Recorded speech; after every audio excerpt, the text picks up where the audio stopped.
हम तुम्हारे साथ हैं। आज बाड़मेर जिले के इस कार्य में अपनी बात रखने से पहले उन सभी संतों, गुरुओं और महापुरुषों के चरणों में श्रद्धा के सुमन अर्पित करता हूँ, जिन्होंने अपना संपूर्ण जीवन इस देश में दबे कुचले शोषित गरीब लोगों को मान सम्मान दिलाने में लगा दिया। साथ ही साथ परम पूजनीय बाबा साहेब डॉक्टर अम्बेडकर और बहुजन समाज पार्टी के संस्थापक काशीराम साहब के चरणों में श्रद्धा के सुमन अर्पित करता हूँ। बहुजन समाज पार्टी की राष्ट्रीय अध्यक्षा, हम सब की प्यारी बहना, 4 बार उत्तर प्रदेश जैसे बड़े प्रदेश की मुख्यमंत्री रही। आज ये बहन कुमारी मायावती की रीति और नीति और विश्वास रखते हुए आज इस कार्यक्रम में मेरे साथ चलकर आए। इस कार्यक्रम के चीफ गेस्ट हमारे प्रदेश के प्रभारी युवा सम्मानित भाई प्रेम बालूपाल जी, प्रदेश के सचिव भाई शंकर लाल जी, इस जिले के अध्यक्ष सम्मानित धरकाराम जी, इस जिले के प्रभारी सम्मानित राजेंद्र सावरिया जी, सामने बैठे सभी सम्मानित जिले के विधानसभा के पार्टी के समर्थक, शुभचिंतक साथियों, आप सभी साथियों को मेरा जय भीम। जय भीम। साथियों, आज 17 सितंबर है और पिछले 27 अगस्त को हम लोग आपके बाड़मेर में सर्वजन हिताय सर्वजन सुखाय संकल्प यात्रा लेकर आए। पहले तो मैं धन्यवाद देना चाहूंगा आप सभी साथियों को, जिम्मेदार लोगों को, कि देर रात को भी पहुंचने के बाद भी आप लोगों ने बड़ी गर्मजोशी के साथ यात्रा का स्वागत किया और मीटिंग में भी काफी संख्या में लोग उपस्थित थे, इसलिए आप सभी लोगों का बार-बार धन्यवाद। साथियों, यहाँ से लगभग 600 किलोमीटर जयपुर है। मैं सीमा से चलकर आता हूँ, लगभग 800 किलोमीटर वो जगह यहाँ से है। साथियों, बार-बार हम लोगों का बाड़मेर आने का मकसद क्या है? पाकिस्तान के बॉर्डर पर तो है, लेकिन उस राजस्थान का हिस्सा है जहां बहुजन समाज पार्टी को 2023 में बैलेंस ऑफ पावर बनाना है। लेकिन बैलेंस ऑफ पावर बनाने के लिए हम लोग तो, हमारी टीम के लोग तो दिन रात मेहनत कर रहे हैं, चाहे वो हमारे प्रदेश के प्रभारी हैं, हम स्वयं हैं, प्रदेश तमाम हमारे जिम्मेदार लोग दिन रात एक किए हुए हैं। लेकिन जब तक आप लोगों का सहयोग हमें नहीं मिलेगा, आप लोग भी अपनी जिम्मेदारी का निर्वहन ईमानदारी के साथ नहीं करोगे, तब तक हम उस लक्ष्य को हासिल करने में सफल नहीं हो पाए। क्योंकि साथियों, जो जिले हम लोगों ने चिन्हित किए हैं, वो जिले हम लोगों ने चिन्हित किए हैं जिनमें पहले हम लोगों का प्रदर्शन बहुत अच्छा रहा है। हम सीट जीते हैं, सेकंड नंबर पर हैं, तीसरे नंबर पर हैं, या वह जिले जहां हम लोगों ने पिछले चुनावों में अच्छा प्रदर्शन किया, अच्छे वोट लिए हैं, उन 60 सीटों को हम लोगों ने राजस्थान में चिन्हित किया है। क्योंकि साथियों, 2-2 बार हम लोगों को बड़ी गंभीर समस्या का सामना करना पड़ा है, चाहे वो 2008 हो, चाहे 2018 हो। 2008 में बहुत ही बेहतरीन प्रदर्शन बहुजन समाज पार्टी का राजस्थान में रहा, आप लोग भली भांति जानते हैं। 6 बजाय 8% वोट, 14 उम्मीदवारों का थोड़े-थोड़े वोट से चुनाव हारना और लगभग 30 सीटों पर 20,000 से लेकर 60,000 तक वोट। लेकिन साथियों, हमारे 6 विधायकों को इसी कांग्रेस ने खरीदने का काम किया जो आज सत्ता में है। इसी मुख्यमंत्री माननीय अशोक गहलोत, इन्होंने ही उस समय हमारे 6 विधायकों को खरीदने का काम किया। 2018 में भी यही हुआ। 2018 में भी हमारे 6 विधायक चुनाव जीतकर आए। कई सीटों पर हम लोग सेकंड रहे, वोटर परसेंट के मामले में हम लोग बढ़िया रहे, लेकिन फिर वही घटना चक्र घटित हुआ। फिर कांग्रेस ने हमारे विधायकों को तोड़ा। आखिर बार बार कांग्रेस हमारे विधायकों को तोड़ने का काम क्यों करती है? इसका कारण आप लोग समझते हो क्या? भाई आपको पता होना चाहिए, कांग्रेस ने 99 सीटें 2018 में जीती, 99 सीटें। एक उत्तर प्रदेश का दल है, उसके साथ गठबंधन भी था पार्टी का। जहां मैं खुद रहने वाला हूं, भरतपुर का, वहां एक सीट वो पार्टी जीतकर भी आई। 100 सीटें ऑलरेडी कांग्रेस के पास थी। तमाम निर्दलीयों ने भी समर्थन देकर सरकार बनवाई थी, लेकिन फिर भी बहुजन समाज पार्टी के विधायकों को क्यों खरीदा गया, इसके पीछे एक बहुत बड़ा कारण है। और वो कारण, क्योंकि साथियों राजस्थान में दलित समाज पर, पिछड़े वर्ग पर, कमजोर वर्ग के लोगों पर, मुस्लिम समाज के लोगों पर अन्याय अत्याचार बड़े पैमाने पर होता है। भारतीय जनता पार्टी सरकार जब प्रदेश में थी, तब भी राजस्थान पहले नंबर पे आया था कि अगर राजस्थान में अगर किसी देश के किसी भी प्रदेश में सबसे ज्यादा जुर्म, ज्यादती, अत्याचार कमजोर वर्ग के लोगों पर होता है, दलित वर्ग के लोगों पर होता है, तो वो राजस्थान है। और कांग्रेस के शासन में भी वही स्थिति है। कांग्रेस के शासन में भी दलित समाज पर सबसे ज्यादा जुर्म, ज्यादती, अत्याचार राजस्थान में आज हो रहा है। सरकार का समय पूरा होने को है, 2 महीने के बाद राजस्थान में चुनाव होने हैं, लेकिन मेरे ख्याल में जुल्म, जाति, अत्याचार की घटनाओं ने पूरे देश में रिकॉर्ड तोड़ने का काम किया है। तमाम घटनाएं आगे प्रेमवादी ने आपको गिनाई, मैं दोबारा वो घटनाएं गिनाना नहीं चाहता, लेकिन आखिर उन घटनाओं पर काबू क्यों नहीं हो पा रहा है? उसका एक बहुत बड़ा कारण है, क्योंकि कांग्रेस नहीं चाहती कि दलित समाज है, दलित समाज का जो व्यक्ति है वो मान सम्मान से, हक और अधिकार से जिए। कांग्रेस कतई नहीं चाहती, क्योंकि कांग्रेस चाहती है अगर इस पर जुर्म, ज्यादती, अन्य अत्याचार होता रहेगा तभी हमारा वोटर रहेगा। अगर ये समझ गया तो फिर हमको वोट नहीं देगा। और इसीलिए हमारे विधायकों को तोड़ा गया। कांग्रेस को पता था कि अगर ये 6 विधायक बहुजन समाज पार्टी में रहकर काम करेंगे तो बहुजन समाज पार्टी की नेता आदरणीय बहन कुमारी मायावती जी और पार्टी की एक गाइडलाइन है कि जो भी विधायक जीत कर जाएगा, जो भी सांसद जीत के जाएगा, वो अगर दलित समाज पर, पिछड़े वर्ग पर, माइनॉरिटी पर अन्य अत्याचार होता है तो उसको बोलना ही पड़ेगा।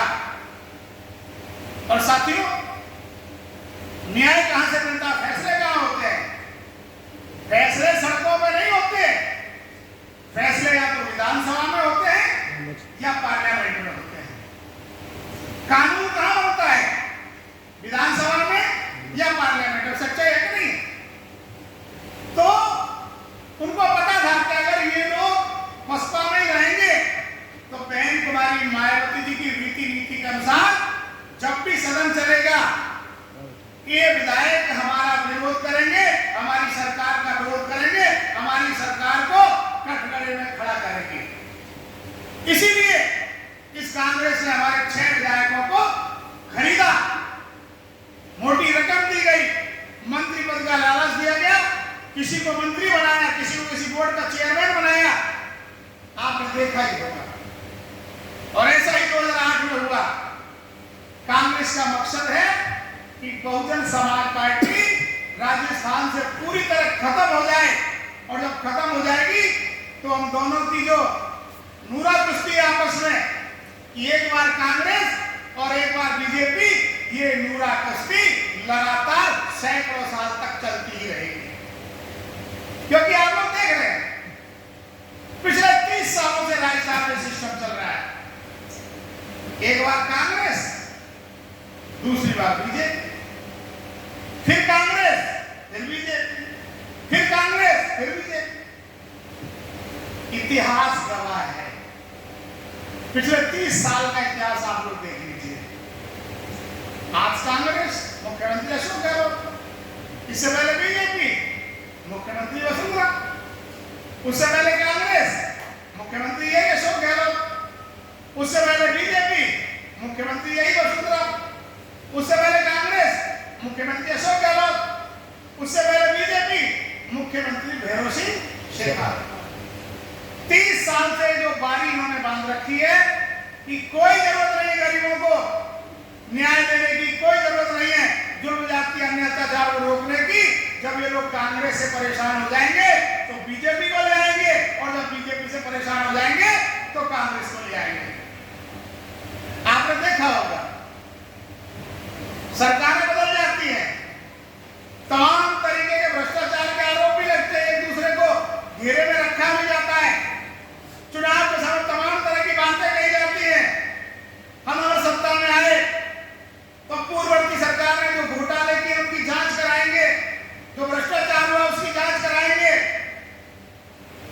देखा आपने पिछले 30 सालों में किसी भी सरकार ने पुरानी सरकार के खिलाफ अगर कोई मामला दर्ज किया हो, कोई जांच की हो, तो आप लोग अच्छी तरह जानते, किया क्या? नहीं। देख लीजिए कांग्रेस के उप मुख्यमंत्री को वसुंधरा राजे सिंधिया के खिलाफ जांच कराने के लिए धरना प्रदर्शन करना पड़ा। आप लोगों को अच्छी तरह पता है।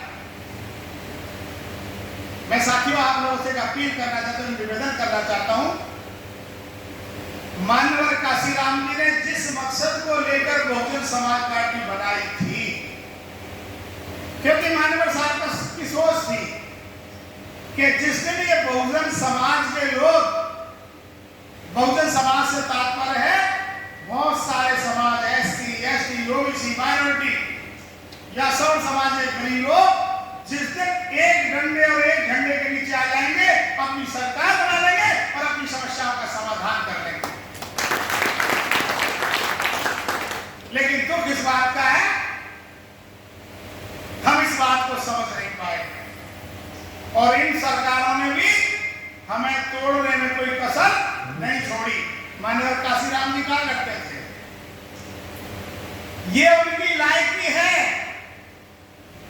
कि हम लोगों को बांटकर वो राज कर रहे हैं, और ये हम लोगों की नालायकी भी है कि हम इन लोगों के कहने में आकर बट करके उनको राज दे रहे हैं।